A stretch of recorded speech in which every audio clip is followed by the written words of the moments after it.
दिवाली का त्योहार अब करीब है। दिवाली को देवी लक्ष्मी का त्योहार भी माना जाता है और इसीलिए इस दिन मां लक्ष्मी की पूजा की जाती है। रुपए, पैसे और समृद्धि को लक्ष्मी का रूप माना जाता है। आपने इस लक्ष्मी यानी पैसे के कई रूप देखे होंगे अभी तक, जैसे भारतीय रुपए, अमेरिकी डॉलर्स, ब्रिटिश पाउंड, जापानी येन और यूरोप का यूरो। ये तमाम करेंसीज लक्ष्मी का ही रूप है। इनमें से ज्यादातर करेंसीज कागज से बनी होती हैं, जिन्हें आप अपनी आंखों से देख सकते हैं, अपनी जेब में रख सकते हैं और इन्हें छूकर महसूस भी कर सकते हैं। आप जिस भी देश में जाते हैं, आपको उसी देश की करेंसी इस्तेमाल करनी पड़ती है। लेकिन क्या आपने ऐसी करेंसी के बारे में सुना है जो किसी को दिखाई नहीं देती, लेकिन फिर भी वो दुनिया की सबसे मूल्यवान करेंसी बन गई है? हम बिटकॉइन की बात कर रहे हैं। ये एक प्रकार की डिजिटल करेंसी है। अगर इंटरनेट एक देश होता तो शायद बिटकॉइन इंटरनेट की राष्ट्रीय करेंसी होती। हो सकता है कि बिटकॉइन के बारे में आप में से बहुत सारे लोगों ने नहीं सुना होगा, और जिन्होंने सुना भी होगा उनमें से भी बहुत सारे लोग ये नहीं जानते होंगे कि ये कैसे काम करती है, बिटकॉइन होता क्या है। इसलिए आज हमने तय किया है कि हम दुनिया की सबसे मूल्यवान करेंसी का विश्लेषण आपके लिए करेंगे, क्योंकि इस करेंसी के एक सिक्के की कीमत आज की तारीख में करीब 45,000 रुपए है। यह अलग बात है कि यह सिक्का किसी को दिखाई नहीं देता, क्योंकि ये एक तरह का डिजिटल सिक्का। ये बिटकॉइन है क्या, ये कैसे काम करता है और क्यों दुनिया भर के लोग बिटकॉइंस खरीदना चाहते हैं, हम इन सभी सवालों के जवाब आज आपको देंगे।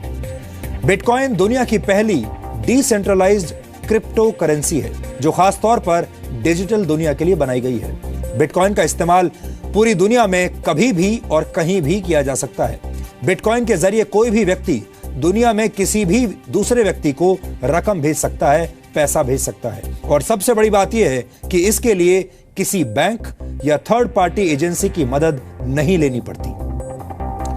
यानी आप जो भी पैसा किसी को भेजना चाहते हैं, उस पैसे को सीधे अपने बिटकॉइन वॉलेट से दूसरे व्यक्ति के बिटकॉइन वॉलेट में ट्रांसफर कर सकते हैं। इस तरह से पैसा ट्रांसफर करने पर आपको सिर्फ 2.5 सेंट यानी करीब ₹1.67 की फीस देनी होती है, जो कि बहुत ही कम है, मामूली है। दुनिया भर में इस वक्त लाखों लोग साधारण करेंसी की जगह बिटकॉइन का इस्तेमाल कर रहे हैं। अभी दुनिया में पैसों के कानूनी लेन देन के लिए बैंक्स का इस्तेमाल करना पड़ता है। यहां तक कि किसी देश में कितनी करेंसी का सर्कुलेशन होगा, ये भी बैंक और वहां की सरकारें तय करती हैं। लेकिन बिटकॉइन एक ऐसी व्यवस्था है जिस पर किसी एजेंसी, बैंक या सरकार का नियंत्रण नहीं है। बिटकॉइन के तहत लेन देन सीधे दो लोगों के बीच होता है। यह लेन देन, आर्थिक लेन देन, पूरी तरह से एनक्रिप्टेड होता है, यानी यह पैसों के लेन देन का एक सुरक्षित और सुपर फास्ट तरीका है।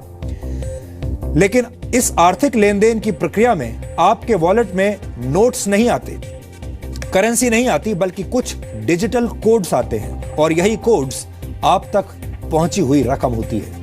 अब आपको बताते हैं कि बिटकॉइन की अर्थव्यवस्था कैसे काम करती है। 5 वर्ष पहले तक एक बिटकॉइन सिर्फ 6 रुपए का था, लेकिन आज एक बिटकॉइन 45,000 रुपए का हो गया है। बिटकॉइन की शुरुआत आज से 7 वर्ष पहले 3 जनवरी 2009 को सतोशी नाकामोतो नाम के एक प्रोग्रामर ने की थी। लेकिन हम आपको बता दें कि सतोशी नाकामोतो कौन है, ये आज तक किसी को नहीं पता। हालांकि अलग अलग वक्त पर अलग अलग लोग सतोशी नाकामोतो होने का दावा करते रहे हैं, लेकिन बिटकॉइन के असली जनक के बारे में अभी भी किसी के पास कोई पुख्ता जानकारी नहीं है। सतोशी नाकामोतो ने जब बिटकॉइन की शुरुआत की थी, तब उनका मकसद इसे करेंसी में बदलना नहीं था, बल्कि ऐसा सिर्फ यह साबित करने के लिए किया गया था कि बिना किसी थर्ड पार्टी की मदद के भी आर्थिक लेन देन किया जा सकता है, यानी यह सीधे दो लोगों के बीच भी संभव है।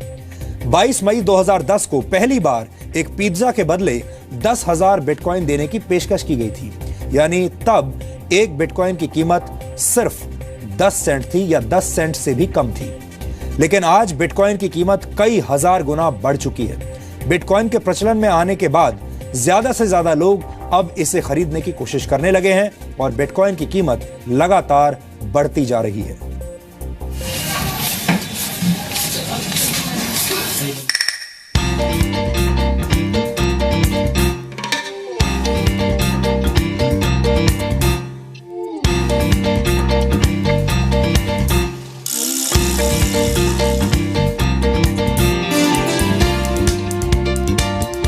दुनिया में अलग अलग देश हैं, अलग अलग संस्कृतियां हैं, अलग अलग लोग हैं, अलग अलग भाषाएं हैं, अलग अलग खान पान और अलग अलग ताकतें। लेकिन पूरी दुनिया में एक चीज ऐसी है जो आपस में सबको जोड़ती है, और वो चीज है पैसा।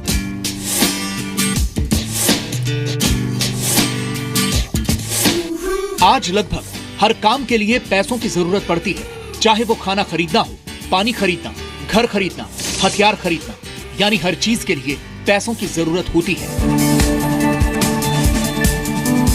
कई लोगों की जिंदगी इस पैसे को कमाने के चक्कर में खर्च हो जाती है। पैसे के लिए लोग मेहनत करते हैं, संघर्ष करते हैं, अपराध करते हैं और यहाँ तक कि लोगों का खून भी कर देते हैं। लेकिन क्या आपने कभी सोचा है कि ये पैसे, ये करेंसी और कागज का वो टुकड़ा जिसे हम नोट कहते हैं, असल में है क्या?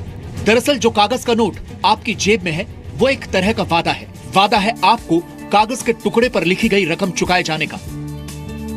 जब आप ये नोट किसी दुकानदार को देते हैं तो वादे का ये कागज उसके पास पहुंच जाता है और वो दुकानदार बदले में आपको सामान दे देता है।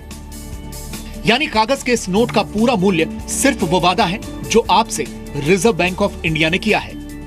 लेकिन जब कागज के यही नोट आप बैंक में जमा कराते हैं तो बैंक उसमें से एक बड़ी रकम दूसरे लोगों को उधार दे देता है, जबकि आपके अकाउंट में आप अपनी जमा की गई रकम देख पा रहे होते हैं। हालांकि असलियत में वो रकम वहां होती नहीं है। उधार लेने वाला व्यक्ति उसी पैसे से सामान खरीदता है और वो पैसा एक बार फिर बैंक में पहुंचता है। बैंक उस पैसे को फिर उधार के तौर पर दे देता है और उस पर ब्याज भी वसूलता है। इस तरह से कागज के टुकड़े पर किया गया वादा अर्थव्यवस्था का सबसे बड़ा वादा बन जाता है। सच यह है कि अगर 3% लोग भी बैंकों में जमा अपना पैसा एक साथ वापस मांग लें तो बैंकों के पास देने के लिए कैश होगा ही नहीं, क्योंकि वो कैश यानी आपके द्वारा बैंक को सौंपे गए नोट एक बड़ी अर्थव्यवस्था का हिस्सा बन गए हैं। और इस पूरी अर्थव्यवस्था पर नियंत्रण है सरकारों का और बैंकों का। यानी सरकार और बैंक के स्तर पर अगर कोई गड़बड़ हो जाए तो आपका पूरा पैसा डूब सकता है। लेकिन बिटकॉइन इसी खतरे और बैंकों और सरकार के इसी नियंत्रण को दूर करने की कोशिश है। बिटकॉइन एक डिजिटल करेंसी है और एक सॉफ्टवेयर है। बिटकॉइन इंटरनेट की दुनिया से जुड़े कंप्यूटर्स के जरिए पेमेंट का नया तरीका है। बिटकॉइन एक ऐसी डिजिटल करेंसी है जो ओपन सोर्स सॉफ्टवेयर पर आधारित है, जिसका आविष्कार सतोशी नाकामोटो ने किया था। लेकिन आज दुनिया भर के हजारों प्रोग्रामर बिटकॉइन के फीचर्स को ज्यादा मजबूत और सुरक्षित बना रहे हैं। जब हम सामान्य तौर पर साधारण करेंसी का इस्तेमाल करते हैं तो इसकी देखरेख का जिम्मा बैंकों का होता है। यानी पैसा कहां से चलकर इनके पास पहुंचा, इसका पूरा रिकॉर्ड बैंक अपने पास रखते हैं और इसके बदले में बैंक फीस के रूप में अच्छी खासी रकम आपसे वसूलते हैं। और बिटकॉइन पैसों के लेन देन के बीच से बैंक और मिडिलमैन को हटाकर इसे ज्यादा तेज और सुरक्षित बना देता है। अब सवाल यह है कि एक डिजिटल करेंसी के साथ तो काफी छेड़छाड़ की जा सकती है, या फिर फिल्मों की तरह इसकी पायरेसी भी हो सकती है। तो इसका जवाब है कि ऐसा संभव नहीं है, क्योंकि सतोशी नाकामोटो के आविष्कार की खासियत यह है कि बिटकॉइन आम लोगों के बीच बंटे ब्लॉकचेन में भेजा जाता है। जैसे बैंक आपके पैसे का हिसाब प्लस और माइनस में रखते हैं, वैसे ही ब्लॉकचेन में हर एक बिटकॉइन का हिसाब रखा जाता है। यानी दुनिया में कहीं भी और कभी भी हुए किसी भी बिटकॉइन ट्रांजैक्शन का हिसाब हमेशा ब्लॉकचेन में मौजूद रहता है। और इस ब्लॉकचेन को सुरक्षित रखने वाले लोगों को भी लेन देन पर नजर रखने के लिए, ब्लॉकचेन को सुरक्षित रखने के लिए इनाम के तौर पर बिटकॉइन दिए जाते हैं, क्योंकि हर ट्रांजैक्शन को वेरीफाई किया जाता है और नेटवर्क इसका रिकॉर्ड रखता है। इसलिए इसमें धांधली नहीं की जा सकती। असीमित पैसा घोटालों को जन्म देता है, स्कैम्स को जन्म देता है और आर्थिक मंदी की वजह भी बनता है। किसी को नहीं पता कि इस वक्त दुनिया में कितने डॉलर्स हैं, लेकिन अगले 125 वर्षों के दौरान बनने वाले बिटकॉइंस की संख्या अभी से निर्धारित है। बैंक कई ऐसे लोगों को पैसे भी उधार देते हैं जिनका इरादा ये पैसे वापस करने का नहीं होता। ये लोग या तो खुद को दिवालिया घोषित कर देते हैं या देश छोड़कर चले जाते हैं और इसका खामियाजा आम आदमी को ही भुगतना पड़ता है। लेकिन डिजिटल करेंसी पर किसी सरकार या बैंक का नियंत्रण नहीं होता। ये एक ऐसी कंप्यूटर कोडिंग है जिसके साथ घोटाला भी नहीं किया जा सकता। ये नया ट्रेंड है और देखिए आने वाले समय में डिजिटल वर्चुअल करेंसीज का होने वाला है। बिटकॉइंस क्योंकि सर्वप्रमुख डिजिटल करेंसी है, लिहाजा उसकी लोकप्रियता और उसका प्रचलन और बढ़ चुका है। बिटकॉइन का सबसे ज्यादा इस्तेमाल रेमिटेंसेस के क्षेत्र में बढ़ रहा है। रेमिटेंसेस उस रकम को कहते हैं जो विदेश में काम करने वाले लोग अपने मूल देश में भेजते हैं। आपको बता दें कि रेमिटेंसेस हासिल करने के मामले में भारत दुनिया का नंबर 1 देश है। देश से बाहर रहने वाले भारतीयों ने 2015 में 4,62,000 करोड़ रुपए की रकम भारत भेजी थी। आमतौर पर यह रकम बैंक के जरिए या मनी ट्रांसफर एजेंसियों के जरिए भेजी जाती है और बैंक्स और एजेंसीज रकम ट्रांसफर करने के लिए 5% से 30% की फीस वसूलते हैं। पूरी दुनिया में मनी ट्रांसफर पर औसतन 10% का चार्ज लगता है, यानी जो रकम हर साल भारत से बाहर रहने वाले भारतीय अपने घरों में भेजते हैं, उसमें से औसतन 46,000 करोड़ रुपए इस फीस के रूप में चुकाए जाते हैं। ये बहुत ही सेंसिटिव चीज़ है और बहुत ही सेंसिटिव चीज़ों पे इस्तेमाल होता है, तो इसलिए इसकी जो मैकेनिज़्म है और जो लोग इसको हैंडल करते हैं वो हाईली सोफिस्टिकेटेड संस्थाएं होते हैं। ये सामान्य करेंसी के पैरेलल काम करने वाली करेंसी है जिसका इस्तेमाल दुनिया में हर दिन बढ़ रहा है। दुनिया की हजारों कंपनियां अब पेमेंट के लिए बिटकॉइन को स्वीकार कर रही हैं। आप फोन खरीदने से लेकर होटल बुक कराने, कार खरीदने, इलेक्ट्रॉनिक आइटम्स की खरीदारी और यहाँ तक कि कॉफी खरीदने के लिए भी बिटकॉइन का इस्तेमाल कर सकते हैं। लेकिन ऐसा नहीं है कि बिटकॉइन के साथ खतरे नहीं हैं। सरकार का नियंत्रण न होने की वजह से इस करेंसी की वैल्यू ऊपर नीचे होती रहती है। लोग गलत कामों के लिए प्रतिबंधित वस्तुएं खरीदने के लिए भी बिटकॉइन का इस्तेमाल कर रहे हैं और दुनिया भर की कई सरकारें और बैंकर्स इसे कानूनी मान्यता देने के लिए भी तैयार नहीं है। लेकिन बिटकॉइन का सारा हिसाब किताब इंटरनेट पर मौजूद रहता है, यानी बिटकॉइन काले धन की समस्या को भी समाप्त कर सकता है और पैसों के लेन देन में नई तरीके की पारदर्शिता ला सकता है। ब्यूरो रिपोर्ट, जी मीडिया। अब आप सोच रहे होंगे कि जिस बिटकॉइन के निर्माता के बारे में किसी को कुछ पता नहीं, जिस बिटकॉइन को चलाने वाले लोगों के बारे में किसी को कुछ पता नहीं, वो डिजिटल करेंसी आखिर काम कैसे करती होगी और बिटकॉइंस निकलते कहां से हैं। तो आपको बता दें कि बिटकॉइंस का आदान प्रदान पीयर टू पीयर तकनीक से होता है, यानी ये रकम एक कंप्यूटर से सीधे दूसरे कंप्यूटर में पहुंच जाती है। लेकिन इस लेन देन को सुरक्षित बनाते हैं वो हजारों लोग जो अपने ताकतवर कंप्यूटर्स की मदद से इन ट्रांजैक्शंस पर नजर रखते हैं और इनकी जांच करते हैं। और जो भी व्यक्ति ऐसा सफलतापूर्वक कर लेता है उसे इनाम के तौर पर कुछ बिटकॉइंस दिए जाते हैं। इसे बिटकॉइन की माइनिंग कहा जाता है। दरअसल कोड लैंग्वेज में होने वाले इस आदान प्रदान को वेरीफाई करने वाले हजारों लोग इस प्रक्रिया में बैंक के एक क्लर्क की तरह काम करते हैं और इन्हें माइनर्स कहा जाता है। ये लोग ट्रांजैक्शंस पर नजर रखते हैं ताकि इसका गलत इस्तेमाल ना हो, लेकिन इस प्रक्रिया को पूरी करने के लिए इन माइनर्स को एक मैथमेटिकल प्रॉब्लम हल करनी होती है। जो माइनर जितनी जल्दी ये प्रॉब्लम सॉल्व कर लेता है उसे प्रॉब्लम सॉल्व करने के बदले में करीब 12.5 बिटकॉइंस मिलते हैं और इस तरह से बिटकॉइंस डिजिटल बाजार में आ जाते हैं। लेकिन बिटकॉइन की अर्थव्यवस्था का निर्माण इस तरह से किया गया है कि एक निश्चित समय के बाद बिटकॉइंस की संख्या घटकर आधी रह जाती है। शुरुआत में एक ब्लॉक से 50 बिटकॉइंस निकला करते थे।